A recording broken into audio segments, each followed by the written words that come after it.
Hey everyone, welcome back to Corporate Decoder, the place where we break down financial filings with the smirky insight that only a truly dedicated analyst can provide.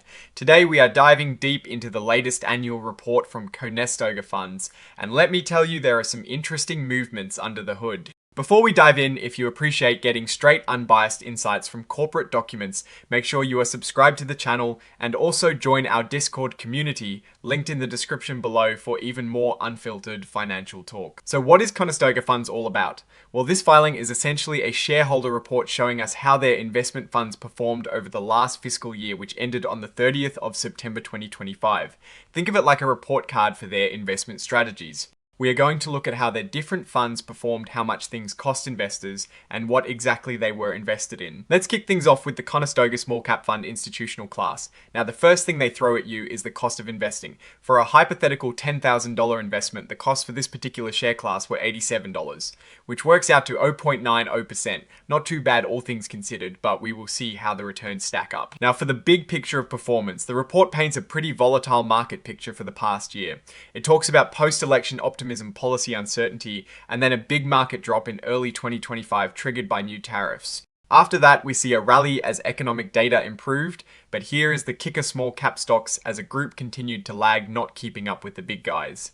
So for the Conestoga Small Cap Fund specifically, it underperformed its benchmarks, the Russell 2000 Growth Index and the Russell 3000 Index. The report blames this on style headwinds, meaning that lower quality, less profitable stocks actually outperformed, which is not ideal for a growth-focused fund, and also on stock selection, meaning they did not pick the right individual companies. Technology was a major drag, especially software-driven companies like Exponent Incorporated and Novanta Incorporated. Exponent was down nearly 39% and Novanta fell by about 44%. That is a serious hit. Now this table here shows us the total return on a $250,000 investment over the last 10 years for the Conestoga Small Cap Fund institutional class. It starts at $250,000 back in September 2015 and ends up at $670,852 by September 2025. That sounds pretty good, but let's compare it. The Russell 2000 Growth Index managed to grow that same initial investment to $642,859. So the Conestoga Fund actually did slightly better than that benchmark over 10 years. However, the Russell 3000 Index far outpaced, both finishing at $986,176.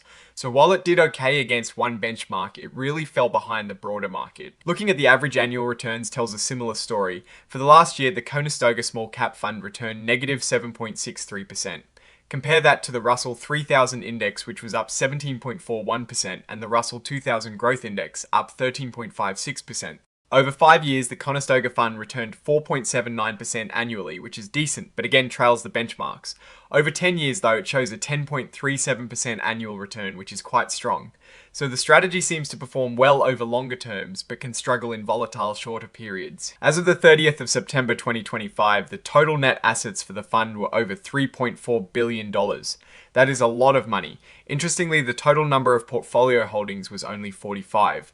That means they are quite concentrated, which can lead to higher volatility, but also potentially higher rewards if the selected stocks do very well. The portfolio turnover rate was 17%, meaning they bought and sold holdings at a moderate pace. When it comes to what they invested in, 96.0% was in common stocks and the rest 4.0% in money market funds.